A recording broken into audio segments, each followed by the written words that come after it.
After months of anticipation, the 2023 regular season schedule will be revealed on Thursday night. Who are the Seahawks going to be playing in week one? And how many primetime games are they going to be playing? Rob Rang and I are going to tell you in our predictions today on our latest episode of Locked On Seahawks. You are Locked On Seahawks, your daily Seattle Seahawks podcast. Part of the Locked On Podcast Network, your team every day.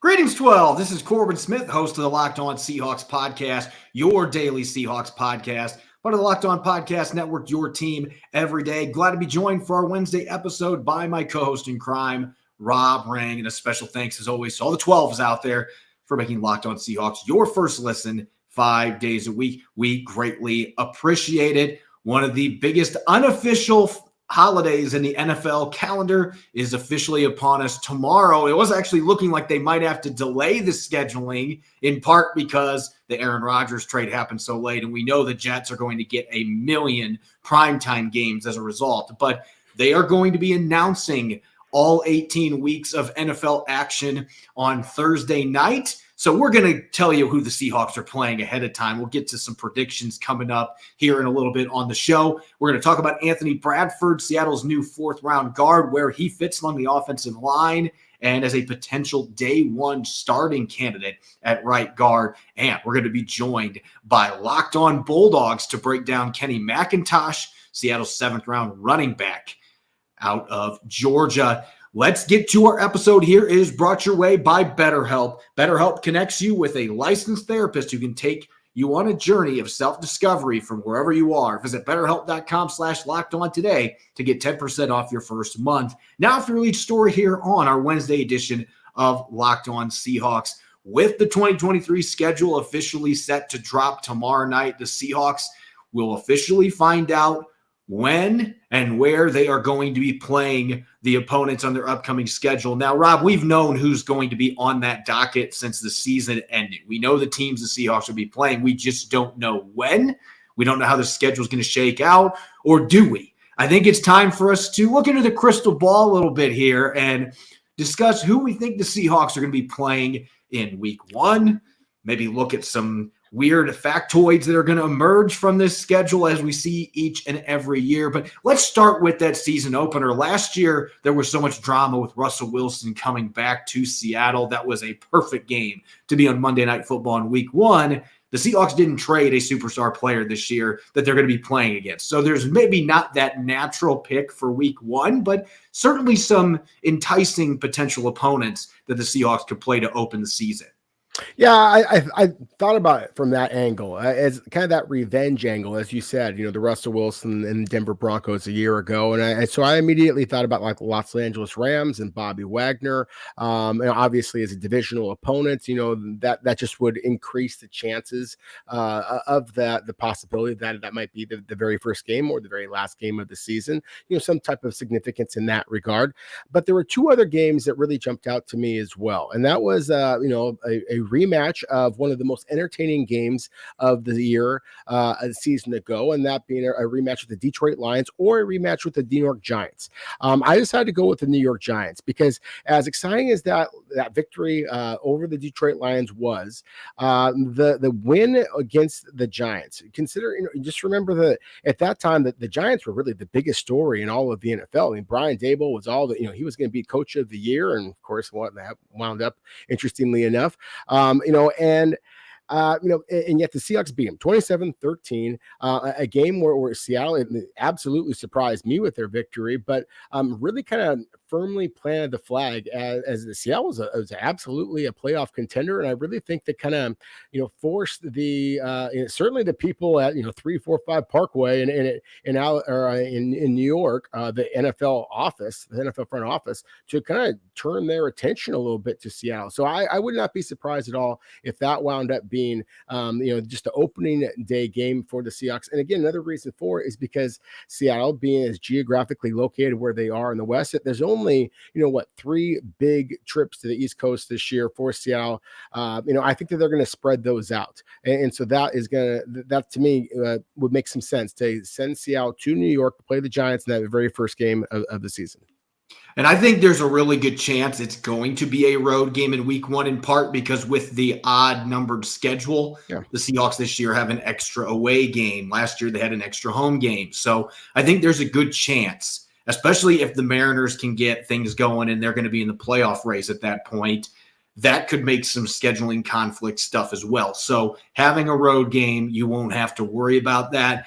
There's another storyline that I think fits week 1 here, though. It's not the natural Russell Wilson revenge game, but the Detroit Lions helped the Seattle Seahawks get into the playoffs at the end of the season last year. And they had the same record as the Seahawks.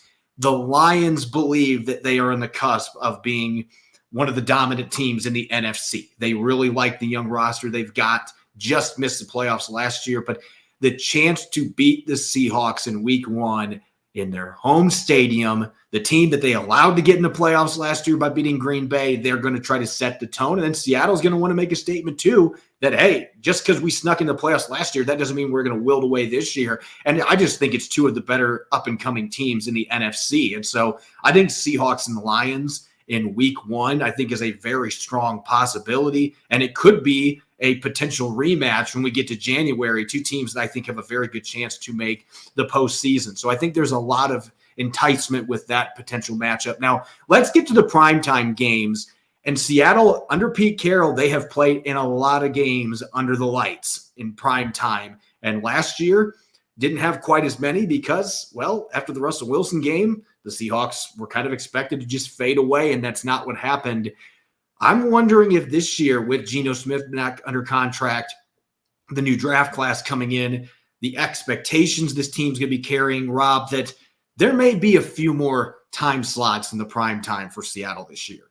Well, I think just the fact that, again, Seattle is a playoff team, just on average, rough average over the last 5 years or so, and you look at AFC and NFC teams that were in the playoffs, last couple of years, then they've averaged about 3 primetime games per season, 3 to 4 actually. And in Seattle, of course, has the rabid fan base that they do. I think that the NFL certainly appreciates that. So I feel like I'm actually being a little bit conservative here by saying 3 primetime games is my prediction here. And I'm going to say that they're going to be the games where the Seahawks host the Philadelphia Eagles. I think that's going to be obviously a big time game, and one that I think, again, kind of going with that revenge factor. I'm fascinated to see what Rashad Penny might be able to do in Philadelphia. So to me, that might be a game that, again, for playoff implications, just for the revenge factor, I think that might be a game that winds up being a primetime one.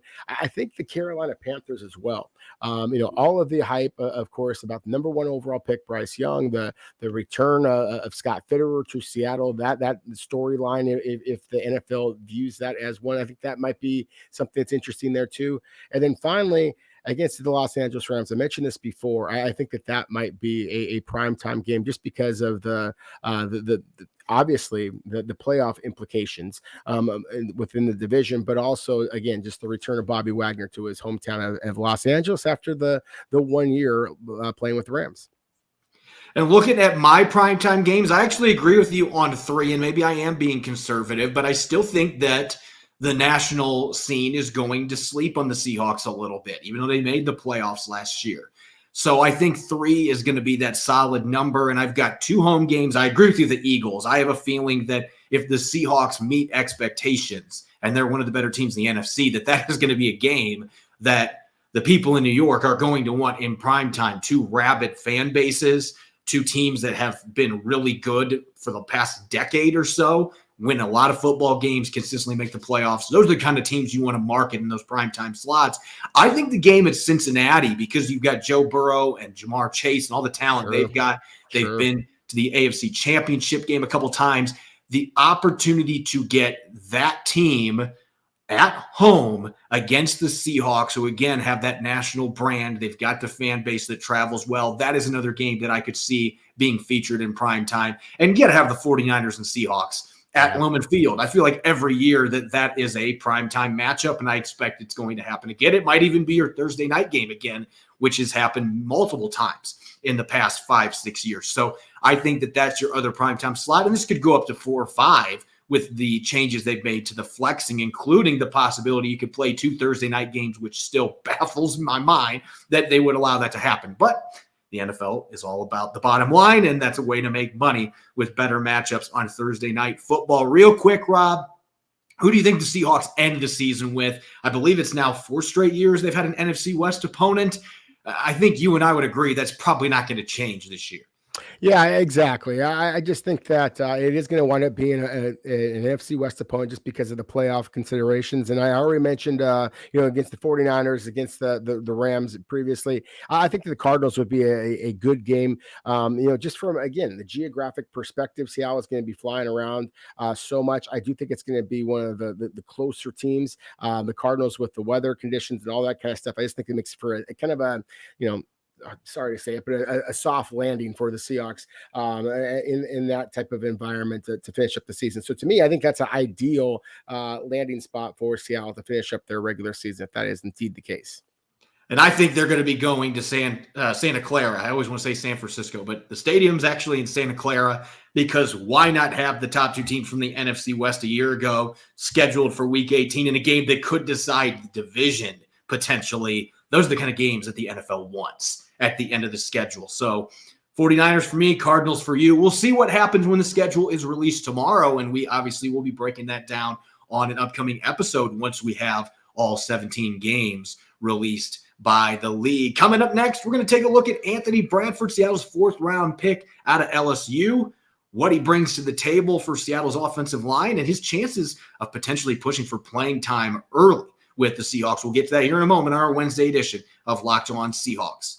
Now for a word from our sponsor, BetterHelp. Life can be full of twists and turns and throw a few wrenches at you when you least expect it. So it's important to show yourself through it all and make sure you put a focus on your mental health. BetterHelp Online Therapy will assess your needs and can match you with your own licensed professional therapist in less than 48 hours. Therapy worked wonders for me, but don't just take my word for it. Having someone in your corner to guide you when you're struggling to navigate obstacles can be invaluable. It's not a crisis line. It's not self-help. It's professional therapy done securely online, available to people worldwide. With therapy, it can take a few tries to find the right fit for you, and BetterHelp is a great way to invest in yourself. BetterHelp has a special offer for their listeners. Get 10% off your first month at betterhelp.com/lockedon. That's 10% off your first month of online therapy at betterhelp.com/lockedon.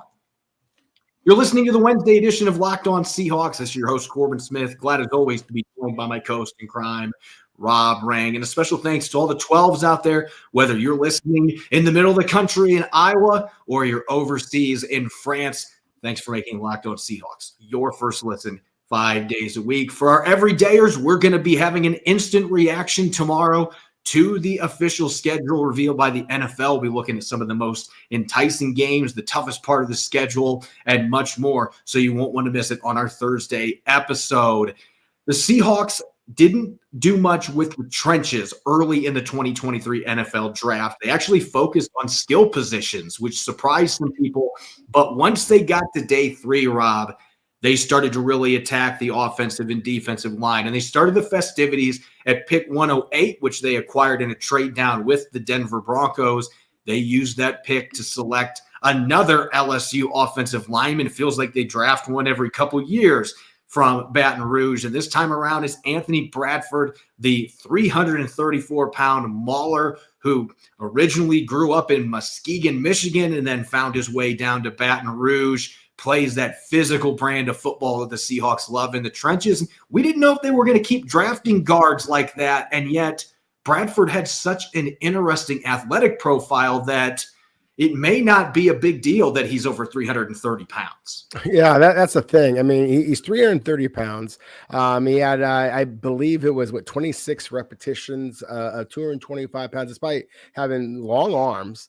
He had, I mentioned this before, I think it was 1.56, 3-cone time, or excuse me, 10-yard split, 10-yard split, which is an absolutely spectacular time for a big man. And I know that sometimes people kind of scoff at the idea of the 10-yard splits or the 40-yard dash times for offensive linemen. I get that, but there are a lot of people who are very successful at this that very much subscribe to the belief that is a test that shows the pure athletic ability that you need to have at the NFL level. And the reality is that Bradford has that. This is a really uniquely built and powerful man. You mentioned the transition from Muskegon, Michigan, all the way down to Baton Rouge and LSU. To me, that just kind of speaks to who the young man is. This is a guy who is willing to kind of challenge himself. Is willing to to kind of color outside the lines a little bit. And I think that is something that the Seahawks have always prioritized. You talked about the fact that, again, Seattle going back to LSU. I mean, they've had some very good offensive linemen, the Seahawks have out of LSU. I mean, obviously Damian Lewis, but like one of my favorite offensive linemen the Seahawks have ever selected, going back all the way to Kevin Mawai. But those types of guys that play at the LSU, I think it's just the mentality of the SEC competition. It's the physicality and the size, the explosive athletic ability that I see from Bradford. All of those, the things that make me believe, Corbin, that I think that Bradford could absolutely wind up challenging Phil Haynes as a starter, as a rookie. I absolutely believe he has starting level potential moving forward. But at the same time, as excited as I'm about the talent, I mean, the scout in me just is, exploding with how excited I am about this young man's talent. At the same time, it puts an awful lot of pressure on Andy Dickerson, because when I see Anthony Bradford, I also see a player who is up and down. And so, again, I'm emboldened by the success that Dickerson had a year ago. I mean, starting the 2 rookie offensive tackles, that was unbelievable, the success that Seattle had. But at the same time, there is no doubt about it. Bradford is gifted, but at the same time, he's inconsistent. And so he's going to need some coaching up if he is going to be a player that Seattle feels confident can be somebody that's going to be able to protect Geno Smith well. And I think it's worth noting that this kid has not played a lot of snaps. He was not a starter his first 2 years at LSU. And one of those years, Damian Lewis was still on campus. And so these two guys, they're good friends. They were teammates. They're now teammates again in Seattle, but he's had roadblocks in front of him. So I think that is a positive, because we are talking about a kid that is really up and down. But I think some of that inconsistency is just the fact that he hasn't played a lot. And I found this interesting because, and I'll put the numbers back up here for those of you that are watching on YouTube, but as far as pass protection goes, Anthony Bradford in many regards was a lower level pass protecting guard last year at LSU. He ranked 198th in the country, giving up 4 sacks last year. Pro Football Focus gave him a 51.7 grade, which ranked 198th out of qualified guards as well. And so there are some concerns when he is not able to work in a phone booth and he's going against more athletic guys. You don't necessarily see the testing show up, but at the same time, he only gave up 12 pressures the entire season. That included a game that he gave up 3 when he had to go out to left tackle for a start against Tennessee. And we know some of the elite talent Tennessee has rushing off the edge. John Schneider was really impressed by that. Going back and watching the game, he had a rough start, but he really rebounded. You could see the resiliency and the grit, things the Seahawks are always looking for. The fact that he only gave up 12 pressures the entire season, Damian Lewis gave up 11 in his final season at LSU and gave up 3 sacks. So the numbers actually stack up pretty well. And you can see a lot of similar characteristics on the game film between those two guys. And so if you can get a similar player, and I think Bradford's got more athletic upside than what Damian Lewis did coming out of LSU. He was a more refined blocker. That's the difference. If you can get that consistency, and that falls on Andy Dickerson, then I believe this guy has a chance to be a starter for a long time in the NFL. The real question is going to be, are they going to be able to get that out of him quick enough where he can actually push for playing time as a rookie? And I think he certainly can, based on the film that I've watched. Yeah, I think they can. Again, you see a player that he has initial quickness, but then he kind of slows down. I think that he just, as you said, needs a little bit more playing time to be able to kind of locate his targets and make him play faster. Because right now he plays slower than that split might suggest. For those of you watching on YouTube, and thank you for all of you who are either viewing or listening, as Corbin often says. But for those of you who are watching on YouTube, you'll see that we have the depth chart here at guard. At the left guard position, we have Damian Lewis, and we're actually Jake Curran, of course, is a player that does have some guard experience, but he has primarily played tackle both at in Seattle and previously at Cal. But we are projecting as Seattle's left guard candidate right now. Right guard, Phil Haynes is the projected starter, but again, the aforementioned Anthony Bradford is there. And to me, that's one of the fascinating conversations we have to have here, Corbin, because again, with Jake Curran as your projected left guard, and that's a guy who is more experienced at the tackle position.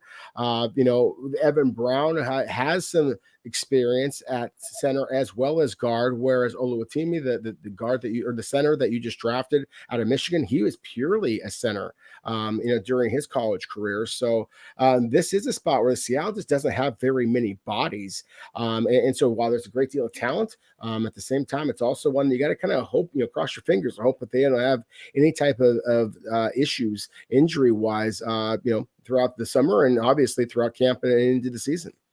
I'm glad you mentioned Evan Brown because that's the one asterisk here.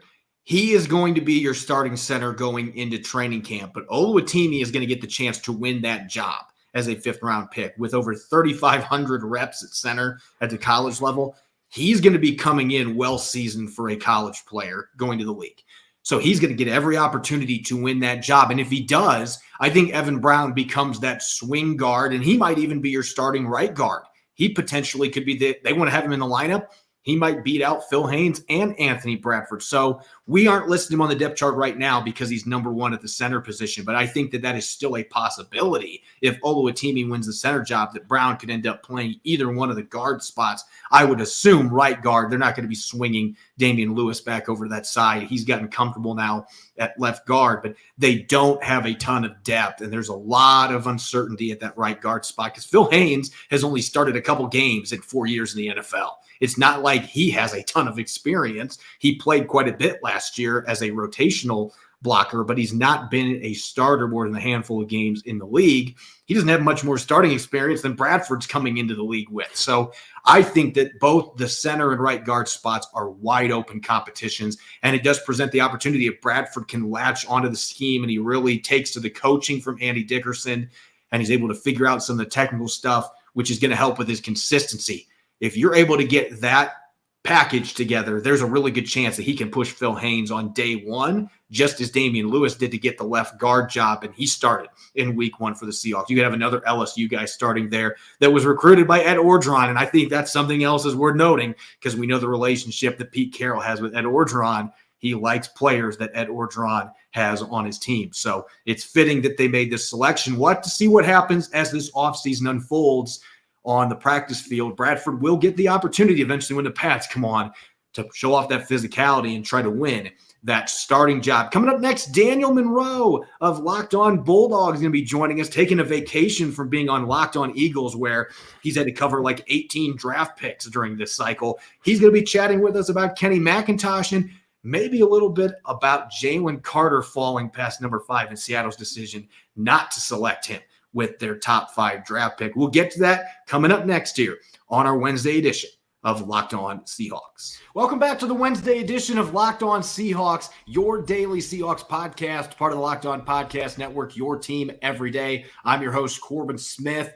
As we continue our NFL Draft Roundtable, glad to have Daniel Monroe of Locked On Bulldogs joining us. And Daniel, I know that it's kind of a breath of fresh air being on any other NFL podcast aside from the Eagles, who have basically drafted 50 Georgia players the last 2 years. Yeah, I mean, it's the Eagles are clearly trying to replicate what Kirby Smart is doing in Athens, but I think a bunch of other teams. It's hard not to draft Georgia players, to be honest with you. And so the Seahawks are no different. Ended up with Kenny Mack, who we'll talk about, who I absolutely love. But a lot of teams are taking Georgia players, which means we must be doing something right.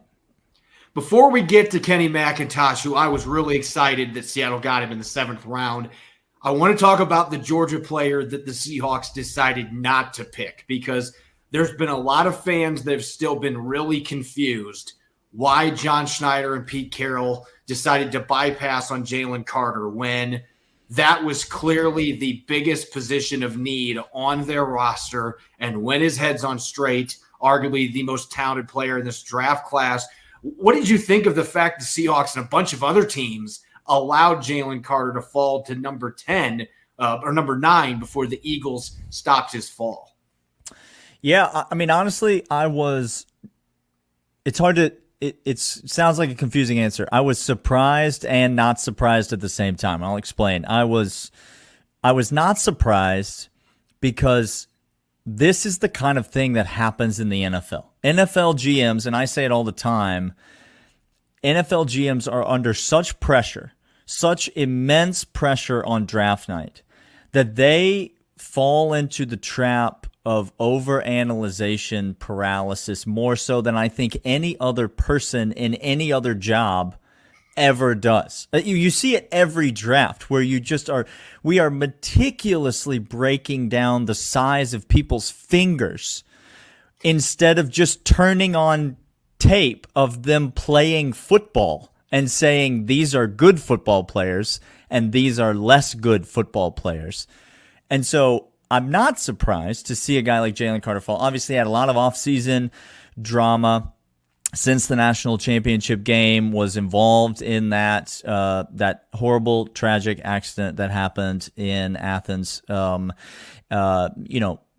after the championship parade and all that stuff, well documented. And, a lot of things, you read about his, people concerned about his character. You even mentioned like when his head's on straight is one of the best defensive players in the draft. I think that's the confusing part of the whole thing, because I watched every game Jalen Carter played in college, and I watched them with a very careful eye, and I watched them from beginning to end. And there was never one moment of football when his head seemed to be out of the game. He wasn't that type of player. Sometimes you get these star players that will kind of take a play off, or will, rest themselves a little bit, or won't chase a ball down when it goes to the outside or what. That just never was Jalen Carter. Never even a whiff of that. And so I think a lot of the criticism of, and we'll see, I think a lot of the criticism of him was just a little bit made up. And so if I'm a Seahawks fan, I would be pretty upset. Albeit I'm a very biased source that you're asking here, but I think Jalen Carter was the best defensive player in the draft with no exception. And you say it's the biggest position of need on the defense. It's tough to pass on that guy, I think, unless you're really confident that he's some sort of a bad egg. And so maybe Pete Carroll's right, and he is a bad egg, and that will end up being a good decision. I don't know that necessarily was all that went into it. They loved Devin Witherspoon, and I had heard that several weeks ago. And I can see why you would like Devin Witherspoon. He's a great player. He's a great player. Great player. It just fits what the Seahawks are looking for. So Absolutely. Time will tell if they made the right decision on that front. But they didn't get out of the draft with their 10 picks without selecting a Georgia player. And John Schneider talked to us about this immediately after the draft. I don't know that I've ever heard a player get more emotional than what Kenny McIntosh did, talking to reporters, how upset that he was that he had fallen to the middle of the 7th round. I had him as my number 5 running back in this deep class. I thought he would be gone on day 2 potentially. And Seattle gets him in the middle of the 7th round. How much did that catch you off guard that McIntosh, I know he never was a 1,000-yard rusher, but the receiving numbers he put up and how important he was to that offense last year, best team in the country, how much did that catch you off guard that he fell that far? The steal of the draft, period. Absolutely. What caught me off guard was that I forgot he hadn't been drafted yet. Like when I saw that the Seahawks picked him, late on day 3, as you mentioned, 7th round, I had to go back and say, wait a minute, somebody already drafted him, right? Like I couldn't believe that, like I had just, my mind had blanked and I hadn't seen his name called. I wasn't even thinking about it because I agreed with you. I thought he would go. He's a better back than that. And you're right, it is a deep class of running backs, and sometimes I think guys just get overlooked. He was emotional, and it was really fun to watch. But I'm telling you this right now, like Georgia had a couple of years ago, Tay Crowder he was Mr. Irrelevant, the last pick in the draft, came from Georgia, went to the Giants, and he ended up, I think a year and a half later, he was starting for the New York Giants after being the very last pick in the 7th round of the NFL draft. That's the type of 7th rounder I think that Kenny McIntosh has a chance to be. Like I'm not saying he's going to come in and start for the Seahawks this year at tailback, but this is not a 7th round guy. For Seahawks fans out there, this is a guy that you can legitimately get excited about because he brings the type of versatility I think that every NFL play caller and offensive coordinator and offensive mind is looking for out of the running back position. He can absolutely run the ball. He can absolutely pass protect. And he had, and this is not an exaggeration, he had, I think, the best hands on Georgia's team for his entire college career. And that includes guys like George Pickens, who is now, lighting it up with the Pittsburgh Steelers, and guys like this year, like Brock Bowers, the kind of freak tight end that plays for Georgia. Kenny Mack's hands are soft. He catches everything that's thrown at him. He made some unbelievable one-handed catches on the sideline on wheel routes. So his versatility and the way that he impacts the passing game, in addition to his ability to run and pass protect, is going to make him, I think, a real fan favorite very quickly for the Seahawks. I had to laugh when we were interviewing him immediately after he found out that he was drafted, and with all that emotion, the first couple minutes he was so downtrodden, so frustrated, was in tears. And then we started asking him about his strengths and what he is best at. And then he immediately turned into Mr. Confidence and made sure to tell me, hey, you can put me wherever you want. What do you want, OC? As his response. And I just absolutely loved that confidence. And it's interesting because the Seahawks have Ken Walker III, who was the runner-up for Offensive Rookie of the Year. They drafted Zach Charbonnet in the 2nd round. Yep. And Charbonnet was a player that I had a little bit ahead of McIntosh, but they were fairly similarly graded for this year's running back class. So looking at the fact they have those two other backs, where do you think Seattle can maximize his value with the fact they have two other guys that are really good ball carriers as well? Where do you see him fitting in with this Seahawks offense and maximizing on his skill set? Absolutely. And I think it depends on what you want to do with him. I think it depends on how those other backs, how they kind of grade out in camp as the offense, because all these draft grades go away. And once the OC gets a look at these guys, he's going to make his own grades and he's going to make his own determinations about who does what better than who. And so I think you could do any number of things. I think you could play him in the slot. I think you can run him in a 2-back type of look. If that's something that, that not a lot of NFL teams are running 2-back like these days, but if you wanted to do that, mix it up that way, you absolutely can. You can use him on 3rd down. As I said, he's great against the pass. You can't play for Kirby Smart if you can't block at an elite level, and he is able to do that. Pick up protections. Stetson Bennett was only touched 8 times last year when dropping back for a pass, and so he can protect the passer. He can catch the ball. He can carry the ball. But I think it's that versatility and that how dynamic he is in every phase of the game that's going to get him on the field. And then I think once he gets on the field, that's the thing, is you mentioned the other backs that the Seahawks had. 2 years ago, it was Zamir White and it was James Cook, both of which are NFL backs right now. Zamir's on the Raiders and James Cook is on the Bills. Those were the two guys that were supposed to get all the carries, and yet as the season progressed, you just couldn't keep Kenny McIntosh off the field. And then last season, it was supposed to be Kendall Milton, who's this 5-star. He's still at Georgia this year, but he'll be out in next year's draft. And this 5-star talent that's just sort of had these crazy high school numbers and was just this prototypical SEC running back. He's supposed to be the guy that kind of comes in and takes over and does everything. And yet you couldn't keep Kenny McIntosh off the field. He's too good. He's too versatile, and I think that confidence that you heard from him once you start talking about football, I think that confidence carries over onto the way he carries himself on the field, and there's no play that he doesn't feel like he can make. And so if it's in the passing game, I think great. If it's in the run game, great. I think if it's in the pass protection game, if you need him to pick up a blitzer and then be a great, escape hatch or leak out of the backfield safety valve for the quarterback, on some more downfield design plays, Kenny Mack can do all that. Sounds to me like a prototypical modern day third down back, which the Seahawks could certainly use a player that could fill that void.